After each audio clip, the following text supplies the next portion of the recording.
My wife left $225 million with one secret condition. My daughter Victoria stood at Eleanor's grave and told me I'd get nothing. You're a criminal, Dad. Criminals don't deserve Mom's legacy. She handed me eviction papers like I was some stranger off the street. Sometimes in chess, a pawn that reaches the end of the board becomes a queen. This story has more twists than a deck of cards in a Vegas master's hands. Before I tell you how an ex-convict became the most powerful man in charitable giving, subscribe so you don't miss what happens next, and comment where you want me to tell the next part of this story. But first, let me tell you about the day I lost everything. The lawyer's smile told me there was something Victoria didn't know. Eleanor's funeral was a circus. 300 people packed St. Michael's Cathedral, most of them strangers to me. They knew Eleanor from the Eleanor's Grace Foundation, the $225 million charity that somehow appeared after I got out of prison. Victoria wore her black Armani suit like armor. She'd positioned herself between me and Eleanor's casket, making sure everyone knew I wasn't welcome. Her husband, Austin Morrison, whispered in her ear, both of them shooting looks at me like I might steal the silver. Charles Bennett? A man in an expensive suit approached. I'm Patrick Sullivan, your wife's attorney. We need to talk. Victoria intercepted him. Whatever you have to say to him, you can say to me. I'm executor of Mom's estate. Patrick's smile never wavered. Actually, Ms. Morrison, that's not quite accurate. Your mother left very specific instructions about the inheritance. Instructions that exclude him, Victoria snapped, pointing at me. A convicted felon has no claim to my mother's money. The mourners had started to stare. Eleanor would have hated the scene, but I stayed quiet. Prison teaches you when to fight and when to fold. Mr. Bennett, Patrick said, could you come to my office tomorrow at 10? There are documents your wife wanted you to see. Documents that change everything. Victoria's face went white. What documents? I've seen the will. I've seen everything. Patrick tucked his business card into my jacket pocket. Have you, Ms. Morrison? Have you really seen everything? Austin grabbed Victoria's elbow. We should go. People are watching. But I caught Patrick's eye one more time. The man looked like he knew something Victoria didn't. 12 years in state prison changes a man. I went in angry, came out different. The assault and battery conviction was public record. Everyone knew Charles Bennett beat a man unconscious in 1997. What they didn't know was why. Victoria was 15 when it happened. She never visited me once during my sentence. Not Christmas, not my birthday, not when I had that heart attack in year 8. Eleanor came every month, but Victoria? She acted like I died the day they led me away in handcuffs. Your father made his choices, she'd tell people. I made mine. Eleanor kept writing letters telling me about Victoria's achievements. Valedictorian, full scholarship to Princeton, finance degree, job at Goldman Sachs, marriage to Austin Morrison, son of a federal judge.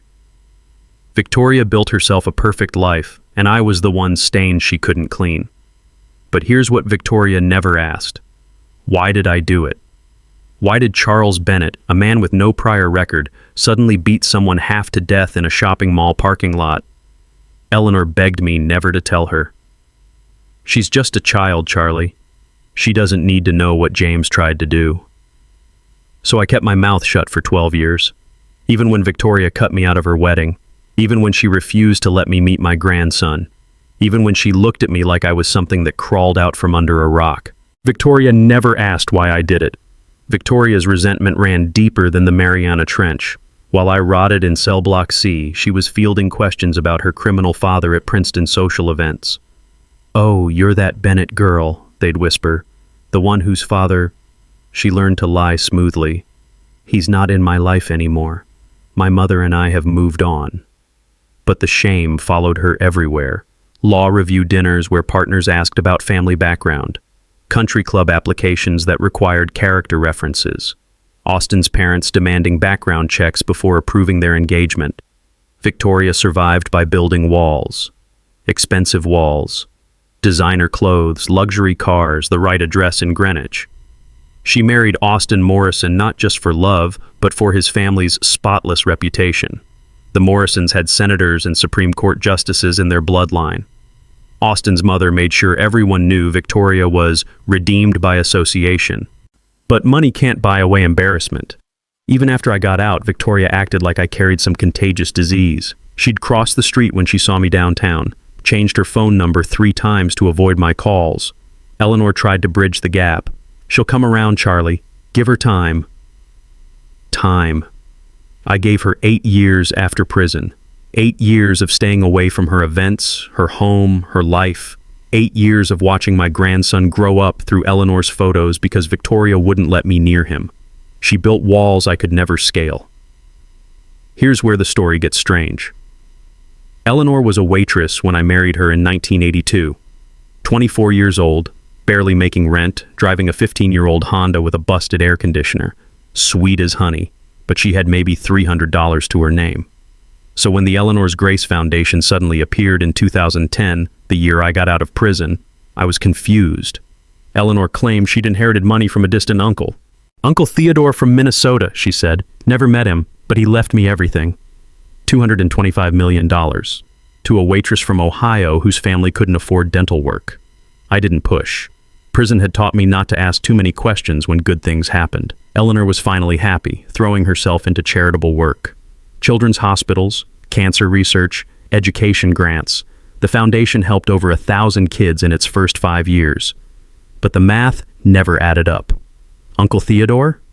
Eleanor's family tree was a scraggly bush at best. I'd met her parents, her sister, her cousins. Nobody ever mentioned a wealthy uncle from Minnesota, and I'd been around long enough to know when someone was hiding something. Eleanor would change the subject whenever I asked for details. "Does it matter where it came from, Charlie? We're helping people." She was right, of course. The foundation was doing incredible work. Children getting life-saving surgeries, kids going to college who never had a chance before. Where did a waitress get $225 million? Eleanor's funeral revealed just how far Victoria's hatred had spread. She stood at the podium delivering a eulogy that mentioned me exactly 0 times. My mother was a saint who overcame tremendous obstacles. The obstacles being me, naturally. But something strange happened during the reception. People kept approaching me, people I'd never met. "Mr. Bennett, I wanted to thank you." An elderly woman grabbed my hand. "My grandson's cancer treatment. The foundation paid for everything, saved his life." A young man in his 20s. "The scholarship program got me through med school. I'm a pediatric surgeon now." A mother with tears in her eyes.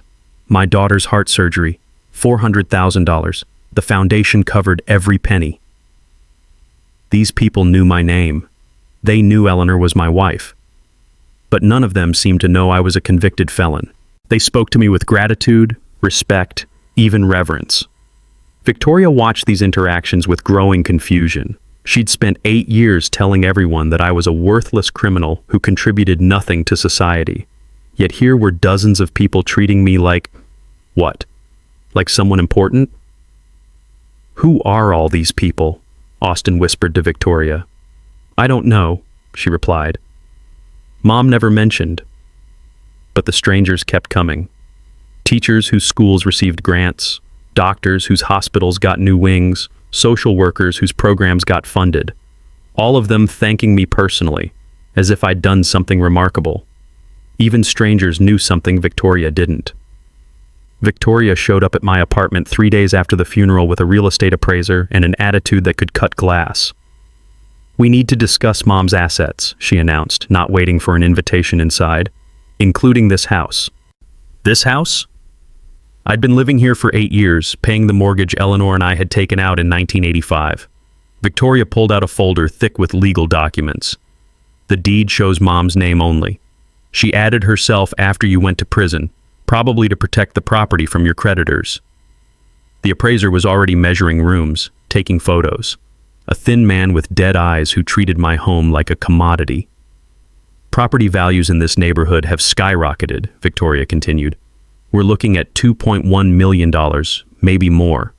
The foundation could use those funds for actual charity instead of subsidizing your lifestyle. 40 years of mortgage payments, 40 years of mowing that lawn, fixing that roof, painting those walls. I'd replaced the furnace twice, rebuilt the deck, renovated the kitchen for Eleanor's 60th birthday. Where exactly am I supposed to go?" I asked. Austin spoke for the first time. "There are senior communities, assisted living facilities, places more appropriate for someone in your situation." Victoria nodded.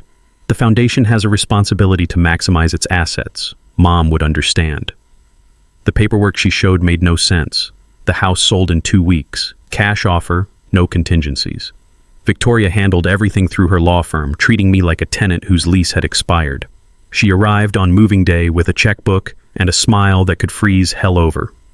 The proceeds were $100,000, she announced. After fees, taxes, and outstanding obligations, the net is $285,000. This goes directly to the foundation's general fund. She tore off a check and handed it to me like she was feeding a stray dog. $15,000. That should cover your security deposit and first few months somewhere. Modest. $15,000. For the house I'd lived in for nearly 40 years. "Go find a trailer park, Dad," Victoria said, her voice sweet as antifreeze. "You're not our family anymore. You're not Eleanor's legacy. You're just a criminal who married above his station." Austin stood beside her, saying nothing, but his smirk spoke volumes. The movers were boxing up my life while Victoria watched like a prison guard. I signed her papers without reading them. What was the point? She had lawyers, judges, social connections. I had a criminal record and $15,000. "I want to thank you, Victoria," I said, meaning every word. "Your mother would be proud of your generosity." She looked at me like I'd lost my mind, but something in my tone made her pause. Why wasn't I fighting? Why wasn't I angry? Why was I thanking the daughter who'd just made me homeless? I thanked her. She didn't understand why. Packing 40 years of memories into boxes teaches you what actually matters. Victoria expected me to fight for the furniture, the paintings, the 1,000 little things Eleanor and I had collected. Instead, I took 3 photo albums and a shoebox full of letters. Eleanor's letters. Everyone she'd written during my 12 years inside. The movers hauled away everything else. Furniture Eleanor had picked out, dishes we'd eaten from for decades, the grandfather clock that had belonged to my father. Victoria could have it all. None of it mattered now. My new apartment was 800 square feet in a complex that had seen better decades. Thin walls, broken air conditioning, neighbors who minded their own business. Perfect for a man who needed to disappear. That first night, I sat on a folding chair reading Eleanor's letters by lamplight. Letters about Victoria's achievements, her wedding, her career. Letters about the foundation, the children we were helping, the difference we were making. But buried in letter number 47, dated 6 months before Eleanor died, I found something odd. "Charlie, I hope you'll understand everything when the time comes. The plan is working perfectly. Victoria doesn't suspect anything yet, but she will. When she does, remember what we talked about. Some lessons can only be learned the hard way." The plan? What plan? Eleanor's last letter was dated 3 days after she died. Patrick Sullivan's law office occupied the top floor of Hartford's most expensive building. Real mahogany, leather-bound books, the kind of place where billionaires planned their estates. "Your wife was a remarkable woman," Patrick said, pouring coffee from a silver service. "Brilliant mind for legal strategy. Eleanor hired you?" 6 months before she died. Terminal pancreatic cancer, stage 4. She knew exactly how much time she had left. He opened a safe built into the wall. She also knew exactly what Victoria would try to do. Patrick placed 3 sealed envelopes on his desk. Eleanor left specific instructions. Victoria was to receive what she called the public inheritance, enough money to maintain her lifestyle, but not enough to satisfy her greed. And the foundation? That's where things get interesting. Patrick opened the first envelope. The Eleanor's Grace Foundation isn't actually Eleanor's foundation. According to these trust documents, she was merely the public face. The papers made my head spin. Legal language thick as molasses, but the bottom line was clear. Someone else had funded the foundation. Someone who wanted to remain anonymous. Who created it? Patrick smiled. "Eleanor left another envelope for you. She said to open it only if Victoria proved herself unworthy of love." Unworthy of love. Eleanor's exact words. "But first, Mr. Bennett, tell me, what do you know about trust law and conditional inheritances?" She knew Victoria would try this. Patrick spread the trust documents across his conference table like a poker player revealing a royal flush. The Eleanor's Grace Foundation was established in 2010 as an irrevocable charitable trust. The person who funded it retained full control over asset distribution, with Eleanor serving as the public administrator. I studied the signatures. Eleanor's name appeared throughout, but always as administrator or public representative. never as founder or beneficiary. Eleanor wasn't the real founder. Your wife was many things, Mr. Bennett, but she wasn't secretly wealthy. The foundation's initial endowment came from someone else, someone who had very specific ideas about how charity should work. Patrick opened the second envelope. Inside was a handwritten letter in Eleanor's script. Charlie, if you're reading this, Victoria has chosen greed over love. The test wasn't just for her. It was for both of you. Would you fight back when attacked, or would you choose dignity over revenge? Would Victoria honor family, or would money corrupt her completely? My hands shook as I kept reading. The foundation was your idea, darling.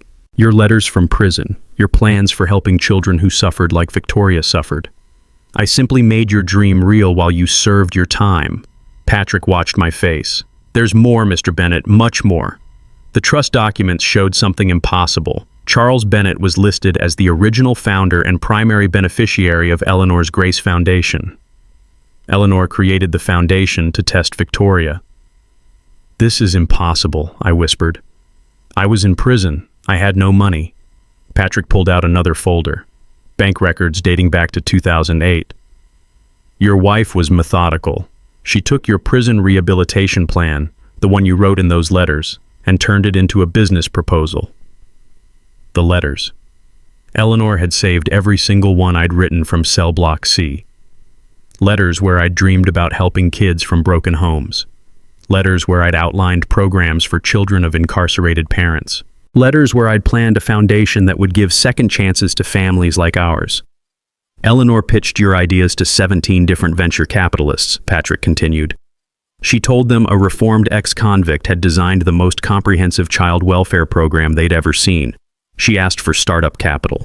They gave it to her? 5 of them did. Small investments at first, $50,000, $100,000. But when the programs worked, when children's lives actually improved, the money started flowing. By 2015, the foundation was managing $225 million in assets. I stared at the bank statements. Deposits from Morrison Capital, Hartwell Industries, Connecticut Community Trust, millions of dollars donated by people who believed in my prison-written plans. The foundation board voted unanimously 6 months ago. Charles Bennett proved his worthiness through 15 years of exemplary conduct. If Victoria Bennett Morrison proves herself unworthy through greed or cruelty, all assets revert to the original founder. But who proved Charlie worthy? Patrick's expression grew serious. There's something else. Something concerning that Eleanor discovered before she died. He opened a third folder. Financial statements from the past 2 years showed irregularities that made my stomach turn. Victoria has been serving as interim director since Eleanor's diagnosis. She's authorized several questionable transactions. Wire transfers to Morrison Consulting LLC, Austin's shell company, $50,000 here, $75,000 there, administrative fees that had no corresponding services. How much total? $53 million over 24 months, all transferred to accounts controlled by your daughter and son-in-law. I felt sick. She's been stealing from sick children. That's the federal prosecutor's interpretation, yes. Wire fraud, tax evasion, conspiracy to defraud a charitable organization. Patrick closed the folder. Eleanor suspected something was wrong. She hired forensic accountants but died before she could confront Victoria. The numbers blurred together. $53 million. Money meant for children's cancer treatments, educational scholarships, family support programs. Money that Victoria and Austin had treated like their personal bank account. What happens now? Patrick stood up. Now we follow Eleanor's final instructions. She was very specific about how to handle theft from the foundation. He walked to his safe and pulled out one final envelope. This one was marked, "If Victoria chooses greed over love." Are you ready to learn what your wife really thought about justice, Mr. Bennett? Victoria had been stealing for 2 years. The FBI Financial Crimes Unit moved faster than I expected. Patrick had connections at the federal building. Apparently, stealing from children's charities gets their attention quickly. Special Agent Sarah Chen reviewed our evidence like a surgeon examining a tumor. Bank records, wire transfers, invoices for services that never existed. Victoria and Austin had been sloppy, probably assuming no one would audit Eleanor's charitable work.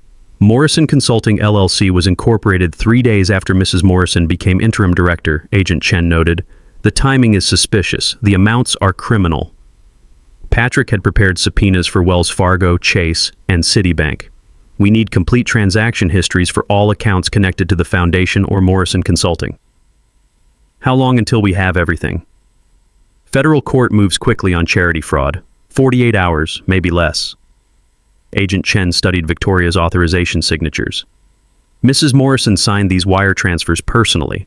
That's federal wire fraud, 20 years per count. We're looking at multiple counts. The irony wasn't lost on me. Victoria had spent 8 years calling me a criminal, and now she was facing more prison time than I'd served. The difference was, I'd protected someone. Victoria had stolen from dying children. There's something else, Patrick said. Eleanor left instructions about foundation beneficiaries. She wanted them informed about the theft. 1,200 families. Families who trusted the foundation to help their children survive cancer, pay for surgeries, fund educations. Families who deserved to know their donations had been stolen. We'll need to freeze all foundation assets, Agent Chen said. Standard procedure in financial crimes investigations. And Victoria?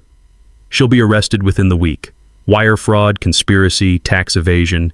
The IRS is very interested in those unreported consulting fees.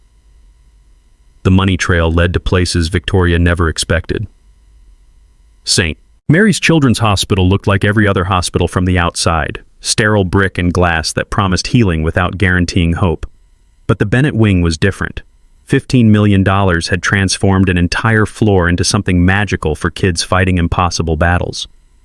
Mr. Bennett? The head nurse, Margaret Walsh, recognized me from a photograph. We've been expecting you. Expecting me? I'd never set foot in this hospital before today. Margaret led me through corridors lined with children's artwork. Mrs. Bennett showed us your picture 2 years ago. She said the man who funded everything wanted to remain anonymous, but she thought we should know what he looked like. My picture. Eleanor had been here talking about me, showing my photograph to doctors and nurses and families. The Bennett wing treats 500 cancer patients a year, Margaret continued. Completely free. The foundation covers everything, treatment, travel, lodging for families. We've never had to turn a single child away. A boy about 8 years old waved at me from a wheelchair.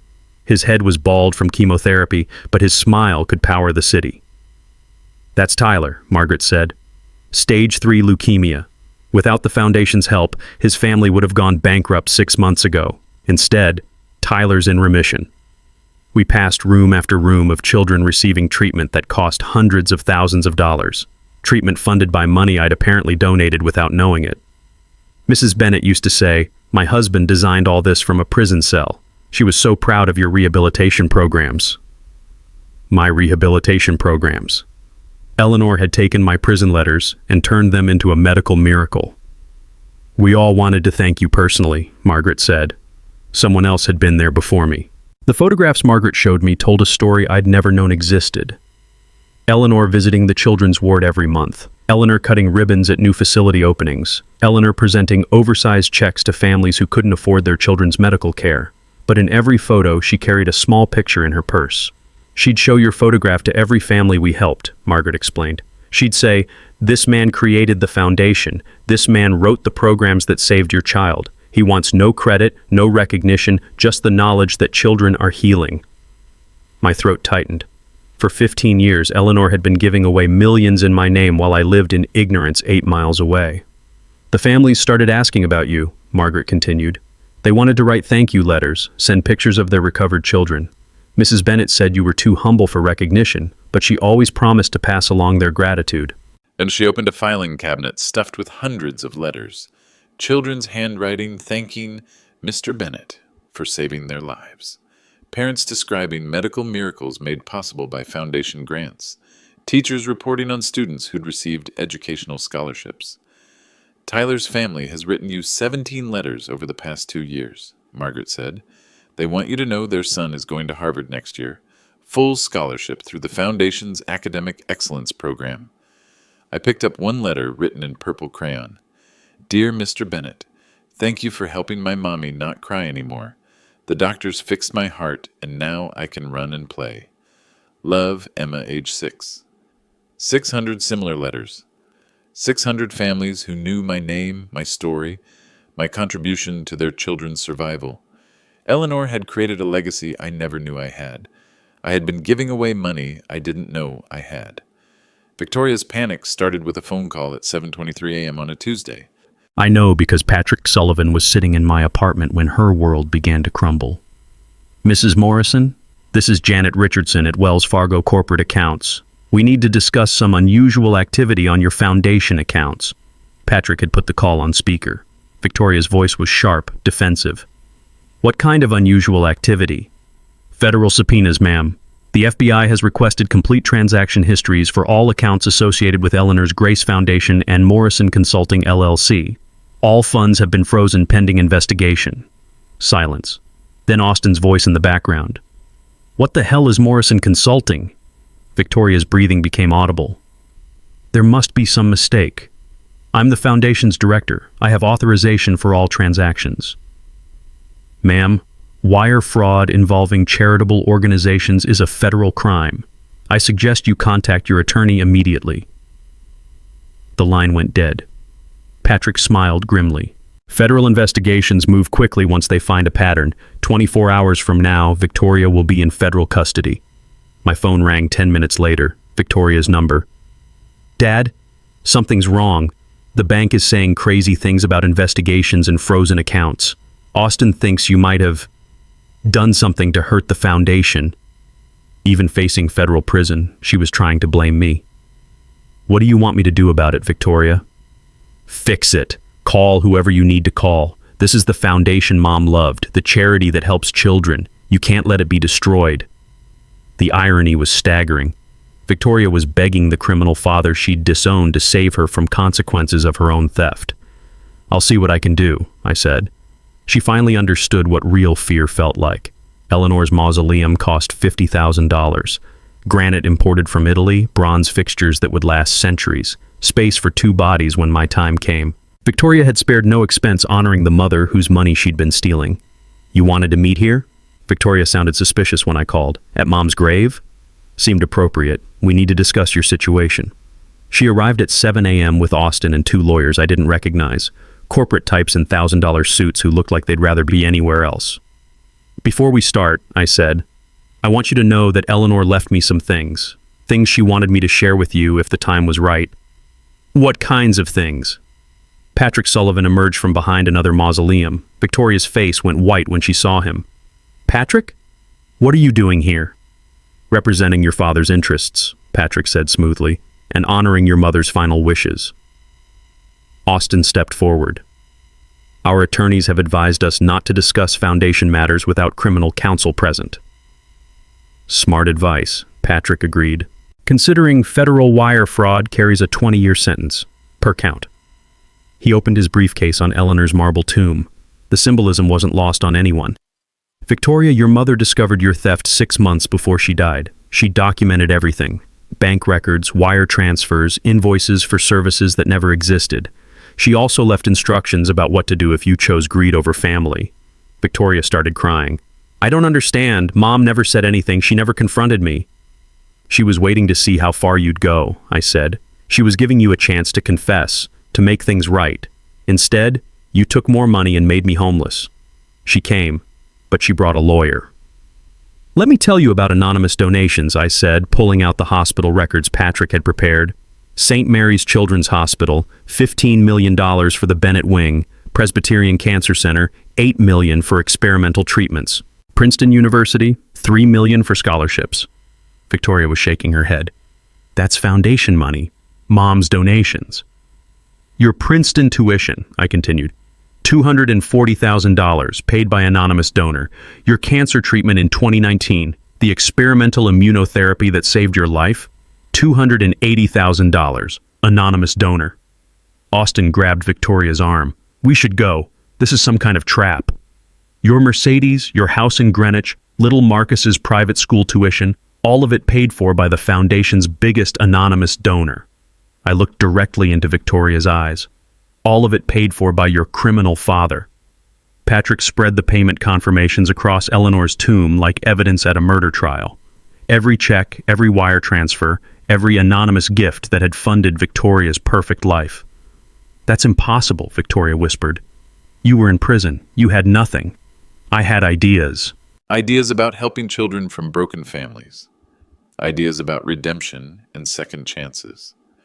Eleanor took those ideas and found investors who believed in them. Victoria studied the documents with growing horror. 15 years of anonymous support, hundreds of thousands of dollars flowing from foundation accounts to pay for her education, her medical bills, her lifestyle. "The foundation board voted 6 months ago," Patrick said. "Charles Bennett, through his rehabilitation and charitable work, proved himself worthy of controlling the foundation's mission." Victoria looked at me like she was seeing a stranger. "Everything I believed about you was wrong. But you still don't know why I went to prison." "The night I went to prison, you were 17 years old," I said. "You'd gone to Sarah Crawford's slumber party. Remember? The one where you called Eleanor crying at midnight, begging to come home?" Victoria's face went pale. "How do you know about that?" "Because I'm the one who picked you up. You were sitting on the Crawfords' front steps in your pajamas, shaking like a leaf. You wouldn't tell me what happened, just kept saying you wanted to go home." Austin looked confused. "What does this have to do with federal charges?" 3 hours later, James Patterson showed up at our house, drunk, angry, demanding to finish his conversation with Victoria. "Do you remember James, Victoria? Your stepfather from when your mom was married before me?" Victoria's breathing became shallow. "James, that was a long time ago." "He'd tried to assault you at the slumber party. Sarah's parents weren't home, and James was there picking up his daughter. Except he decided to spend some time with you instead." The color drained from Victoria's face completely. "When he came to our house that night, demanding to see you, I beat him unconscious in our driveway. Aggravated assault, they called it." "Could have been attempted murder if he'd died." "Why didn't you tell me?" Victoria's voice was barely audible. "Eleanor begged me not to. She's just a child, Charlie. She doesn't need to carry this shame.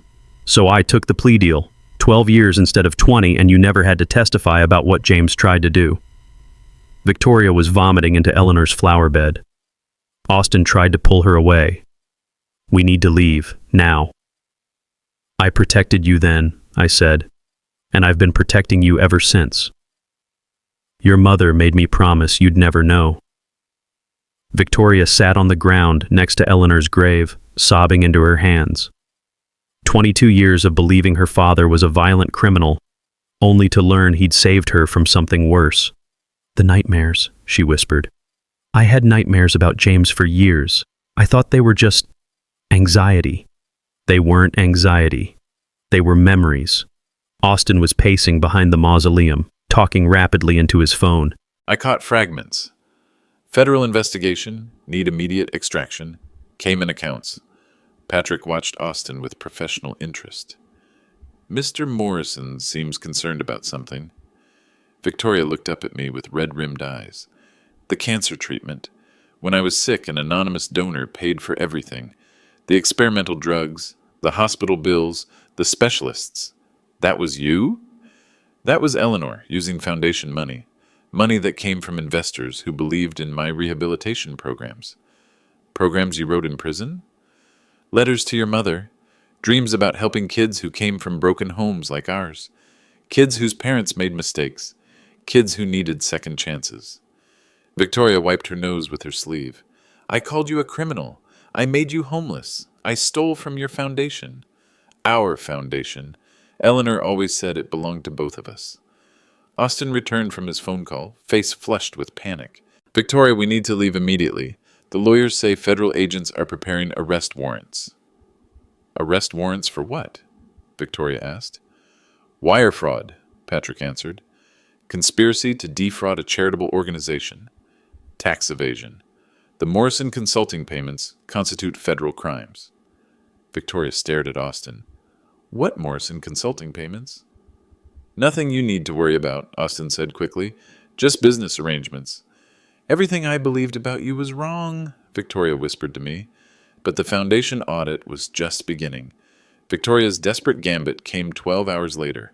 While I was having breakfast, Patrick called with news that made my coffee taste like ashes. "She's filed elder abuse charges," he said, claims you manipulated Eleanor into changing her will while she was dying. Elder abuse? Victoria's alleging you used psychological coercion and undue influence to gain control of Foundation assets. Austin's law firm filed a temporary restraining order on all Foundation accounts. Judge Patricia Mason would hear the case in 3 days. Morrison, Brady, and Associates had painted me as a predatory ex-convict who'd exploited his dying wife's generosity. What's their evidence? Patrick read from Victoria's affidavit. Charles Bennett, a convicted felon with a history of violence, isolated Eleanor Bennett from family members during her final months. He convinced her to alter Foundation bylaws, granting him unprecedented control over charitable assets totaling $225 million. The legal papers describe me as a manipulative criminal who'd brainwashed Eleanor into betraying her own daughter. Victoria claimed I'd threatened to harm myself if Eleanor didn't change her will. It's completely fabricated, I said. Of course it is. But Victoria has something we don't. Public sympathy. Dying mother, grieving daughter, predatory husband with a violent past. It's a compelling narrative. Austin's law firm had connections throughout the state judiciary. Judge Mason was known for protecting elderly victims from financial exploitation. If she wins this injunction, the Foundation loses everything, Patrick warned. All assets frozen indefinitely, all programs suspended. 1,200 children would lose their medical coverage, educational support, and family services. She was willing to destroy everything. The Hartford Courant headline read, Ex-con versus daughter, battle for $225 charity. By noon, 3 television stations had picked up the story. By evening, social media was choosing sides. # I stand. With Charlie started trending around 6 p.m. Foundation beneficiaries had organized faster than I thought possible. Parents whose children received life-saving medical care. Students who got full college scholarships. Families who'd been lifted out of poverty by Foundation programs. Tyler Henderson's mother started a petition. Charles Bennett saved my son's life. Victoria Morrison stole money from dying children. Within 48 hours, 15,000 people had signed. The State Attorney General's office received over 300 calls demanding investigation of Victoria's theft allegations. Local news stations interviewed families whose children had been helped by Foundation programs. Mr. Bennett never asked for recognition, said Maria Santos, whose daughter's heart surgery was paid for by the Foundation. He just wanted children to live. But Victoria had one more weapon in her arsenal. Her press conference at Austin's law firm was masterfully orchestrated. Victoria in black, flanked by expensive attorneys, surrounded by photographs of Eleanor's charitable work. My mother was a saint, Victoria told the cameras. She dedicated her final years to helping children, building a legacy of compassion. Now, a violent criminal is trying to steal that legacy. She wiped away perfect tears. Charles Bennett spent 12 years in prison for assault. Now he's manipulating my mother's memory to enrich himself. The reporters ate it up. Grieving daughter protecting deceased mother from predatory husband. Victoria made no mention of missing Foundation funds or her own federal investigation. But Victoria had one more weapon. Victoria's nuclear option arrived via Federal Express at 9 a.m. on Thursday. A lawsuit alleging the Foundation was a front for money laundering through prison rehabilitation programs. Austin's legal brief was devastating. Charles Bennett used Eleanor's Grace Foundation to funnel illegally obtained funds through charitable channels, exploiting dying children to legitimize criminal proceeds. The implications were catastrophic. If federal prosecutors believed Victoria's allegations, the Foundation could be dissolved under RICO statutes. All assets would be seized. 1,200 children would lose their medical coverage immediately. They're claiming the original Foundation funding came from drug money, Patrick explained, that your prison rehabilitation programs were actually money laundering operations. That's insane. Insane but effective. Federal prosecutors take RICO allegations very seriously. One phone call from Austin's law firm could trigger a federal investigation that destroys everything we've built. Victoria had researched carefully. The investors who funded Eleanor's initial proposals, Morrison Capital, Hartwell Industries, Connecticut Community Trust, all had federal contracts. Any suggestion of money laundering would trigger immediate asset forfeiture. She's basically holding the foundation hostage, Patrick continued. Drop your inheritance claim, accept $15,000, and she'll withdraw the RICO allegations. And if I fight? She destroys the foundation to prevent you from controlling it. 1,200 families lose everything, but Victoria ensures you get nothing. The FBI was scheduled to interview me Friday morning about potential financial crimes related to charitable organizations. 40 years of redemption could vanish overnight. I'd hit bottom before, the night they arrested me. The day Victoria refused to let me see my grandson, the morning Eleanor told me about her cancer diagnosis. But this felt different. This felt like drowning. Sitting in Eleanor's mausoleum at midnight, I read her final letter by flashlight. Charlie, if you're reading this, Victoria has chosen hate over love. Don't let her choice poison your heart. 40 years ago, you chose to protect her instead of yourself. Today, you get to choose again. Eleanor's handwriting was shaky from the chemotherapy, but her words were clear. The foundation was never about the money.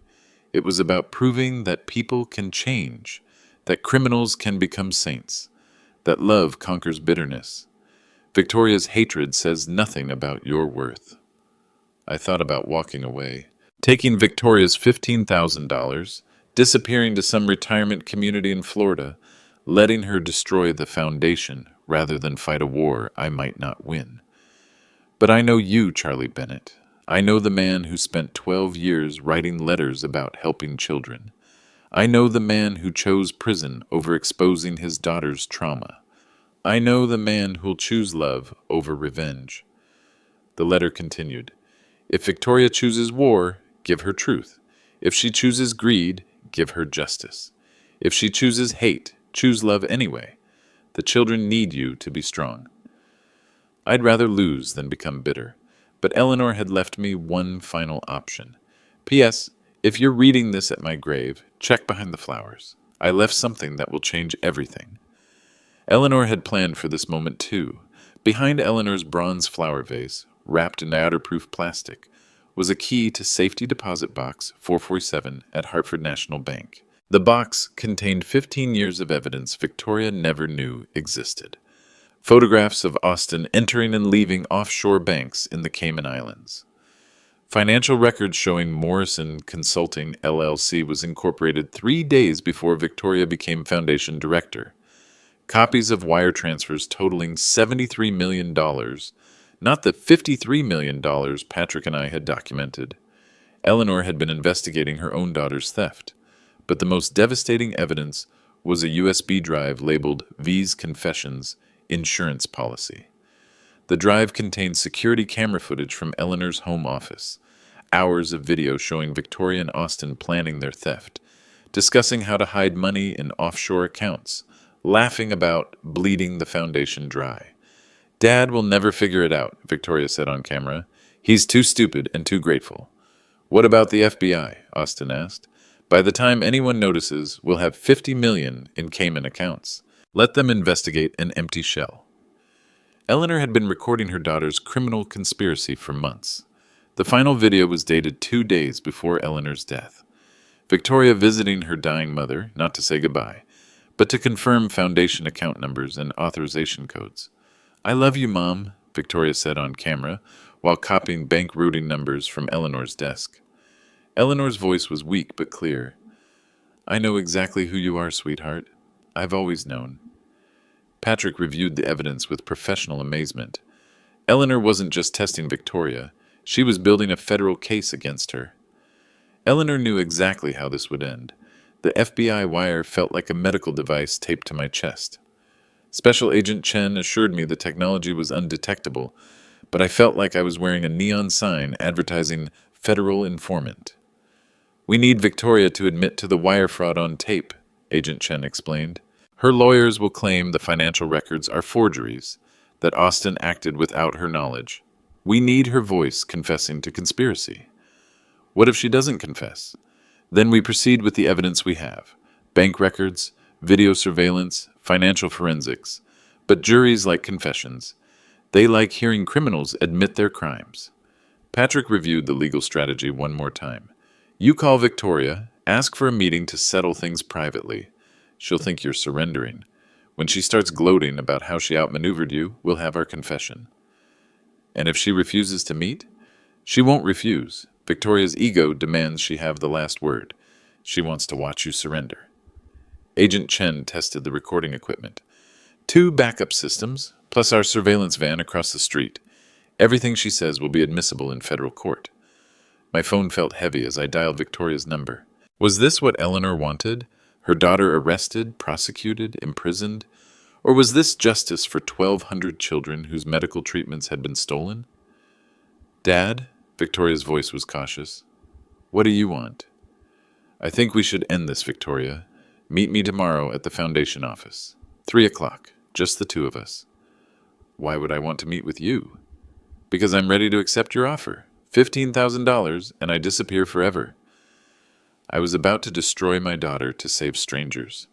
Eleanor's final sealed envelope contained evidence that made everything else look like amateur hour. Photographs of Austin's secret meetings with Cayman Islands bankers.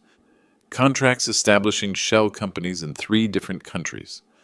Wire transfer authorizations bearing Victoria's signature for amounts totaling $73 million over 18 months. Not the $53 million we'd initially calculated. But the most damning evidence was Eleanor's personal journal, documenting her daughter's descent into criminal conspiracy. March 15th. Victoria asked for foundation account numbers for audit purposes. I gave her outdated information to see what she'd do. 3 hours later, Austin attempted to access accounts using those numbers. April 8th. Victoria claiming administrative expenses of $847,000 for consulting fees. There was no consulting. Austin's shell company exists only on paper. May 22nd.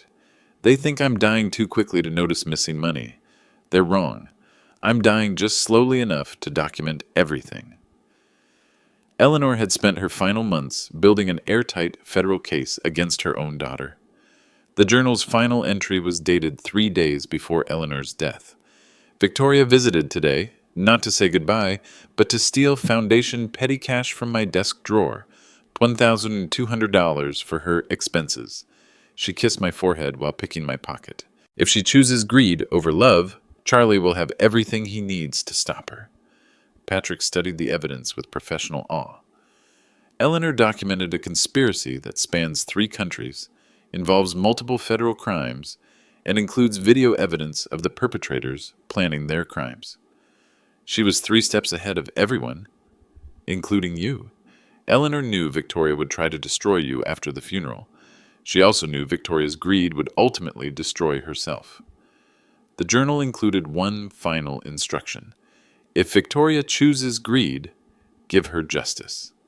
Eleanor had been 3 steps ahead all along. The Eleanor's Grace Foundation office occupied the top floor of Hartford's Goodwin Square, with floor-to-ceiling windows overlooking the Connecticut River. Eleanor had designed the space herself. Warm woods, natural light, and photographs of every child the foundation had helped.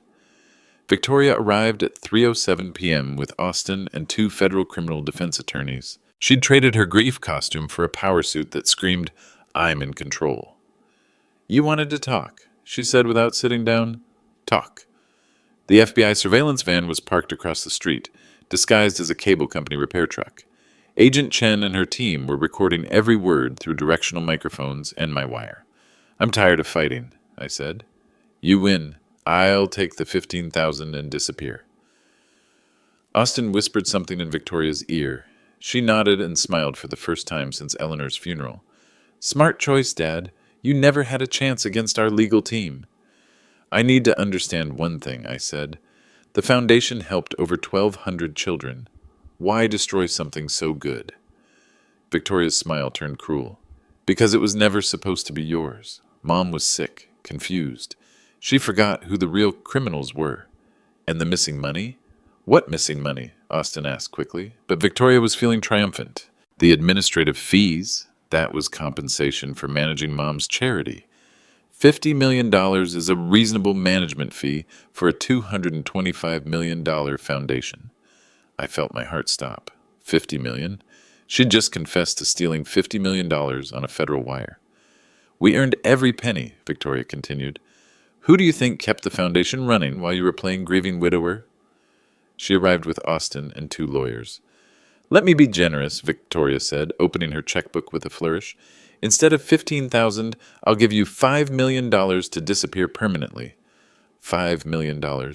More money than I'd seen in my lifetime. Take this money and never contact us again, she continued. Change your name, move to Florida, die quietly, somewhere we never have to think about you. Austin nodded approvingly. $5 million buys a lot of silence. And if I refuse? Victoria's eyes went hard. Then we file criminal charges against you for elder abuse, financial manipulation, and conspiracy to defraud the foundation. Austin's connections ensure you'll spend your final years in federal prison. You'd have me arrested for fraud? We'd have you arrested for stealing from children's charities, Austin said. Wire fraud, tax evasion, racketeering. 20 years minimum, probably life at your age. Victoria signed the check with theatrical precision. $5 million. More than a criminal deserves, but I'm feeling generous. The irony was staggering. Victoria offering me stolen money to buy my silence about her theft. The foundation will be better off without you, she continued. Austin has plans to modernize operations, reduce overhead, maximize efficiency. Reduce overhead? Medical payments are too expensive, Austin explained. We can help twice as many families by cutting individual grant amounts in half. Victoria handed me the check. Administrative efficiency. That's what Mom's charity really needs. She just confessed to felony wire fraud. I stared at the $5 million check like it was contaminated. Blood money stolen from children who needed cancer treatments, heart surgeries, medications that cost more than most families earned in a year. I won't be bought by my own daughter, I said, tearing up the check. Victoria's mouth fell open. What the hell is wrong with you? $5 million? It's not your money to give. Every dollar came from families who trusted the foundation to help their children survive. Austin stepped forward aggressively. Take the money, old man. This is the best offer you'll get. The foundation was created to help 1,200 families, I said, not to fund your Cayman Islands bank accounts. Victoria went pale. How do you know about Morrison Consulting LLC? About the $73 million you've stolen? About Austin's shell companies in 3 different countries? The criminal defense attorneys were frantically taking notes, probably calculating plea bargain strategies. You don't know anything, Victoria said, but her voice had lost its confident edge. I know you stole money meant for dying children. I know you bought Mercedes and vacation homes while families went bankrupt paying for medical bills. I know you're facing 20 years in federal prison. Victoria was shaking now. You can't prove anything. Actually, I said, I can prove everything. Patrick Sullivan entered the conference room carrying Eleanor's evidence files. Then she made her biggest mistake. Patrick spread the medical records across the conference table like a prosecutor presenting evidence to a jury. Presbyterian Cancer Center, September 2019, he announced. Patient Victoria Bennett Morrison. Diagnosis, stage 3 ovarian cancer. Treatment cost, $280,000 for experimental immunotherapy. Victoria stared at the documents with growing horror. Payment source? Anonymous donor through Eleanor's Grace Foundation. Paid in full, no questions asked, no publicity sought. I watched my daughter's face as the truth hit home. The anonymous donor who saved your life was your criminal father. That's impossible, Victoria whispered. You had no money. You were living in that tiny apartment. Patrick opened another folder. Princeton University, 2003-2007. Student, Victoria Marie Bennett. Tuition payments, $240,000 total. Payment source, anonymous educational grant through Eleanor's Grace Foundation. More documents hit the table. Car payments, mortgage assistance, private school tuition for little Marcus. 15 years of anonymous financial support totaling over $500,000. Every time you needed help, the foundation helped, I said. Every crisis, every emergency, every expense you couldn't cover. Solved by money from the charity you've been robbing. Dr. Amanda Foster entered the room as Patrick's witness. Ms. Morrison, I treated your cancer. The anonymous donor called me personally to ensure you received the best possible care. He said, "This is my daughter. Save her life, whatever it costs." Victoria's perfect composure cracked completely. "Why? After how I treated you, why would you save my life?" "Because you're my daughter, because I love you, because that's what fathers do."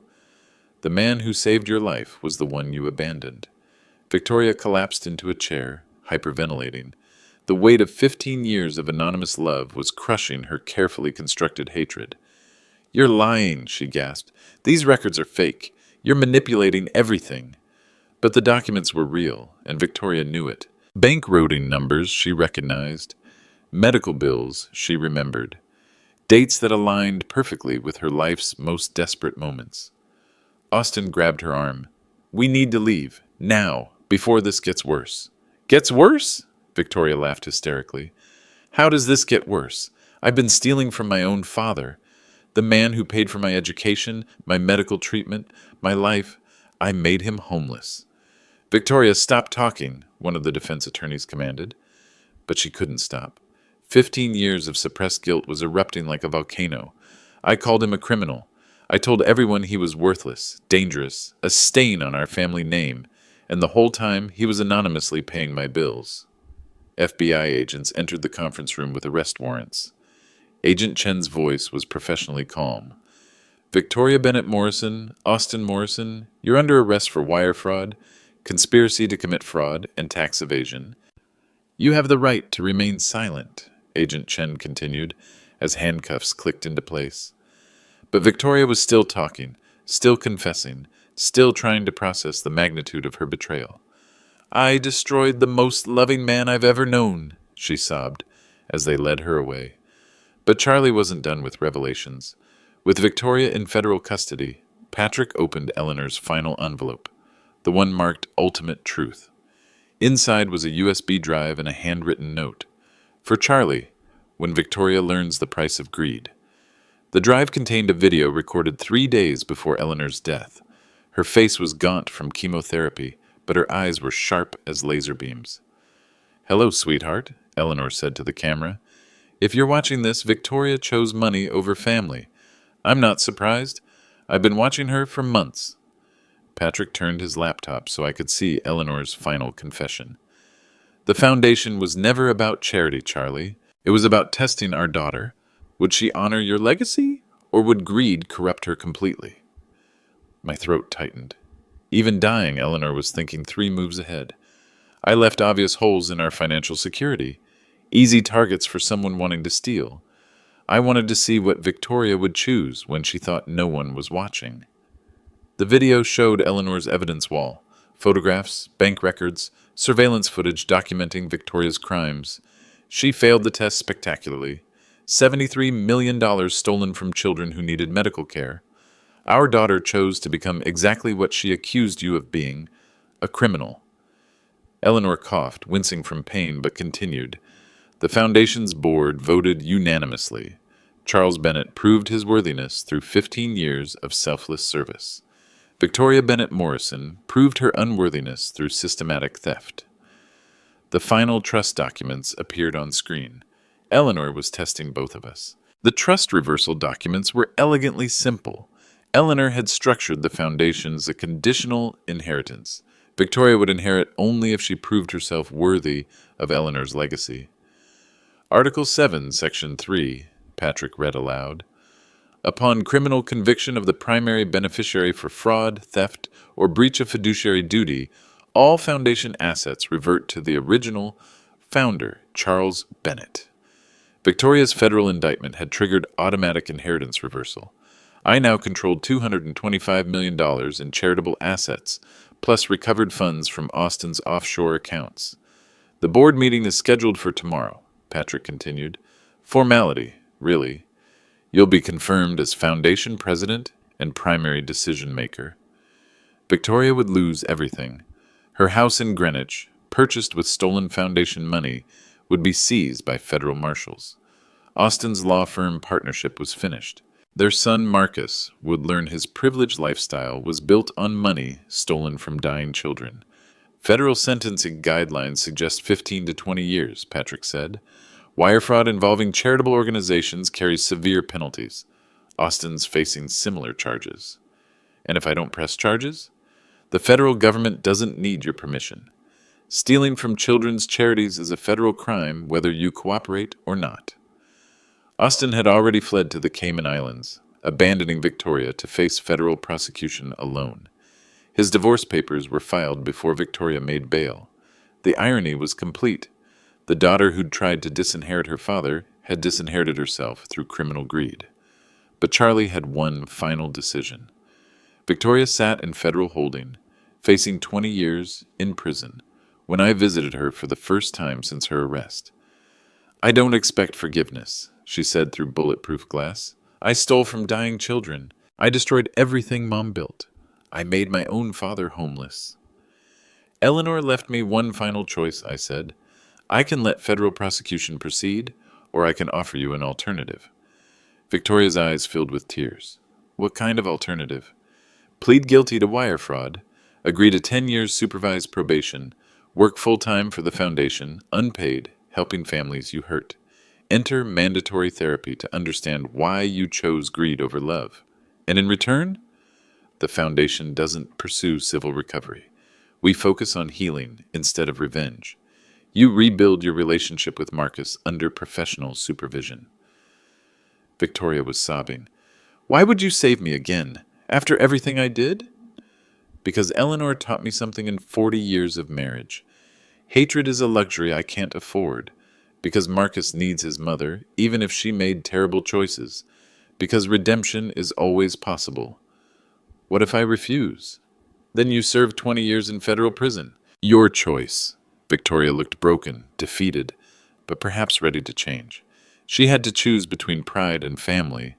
6 months later, the foundation had recovered $68 million from Austin's offshore accounts and restructured operations to help more families than ever before.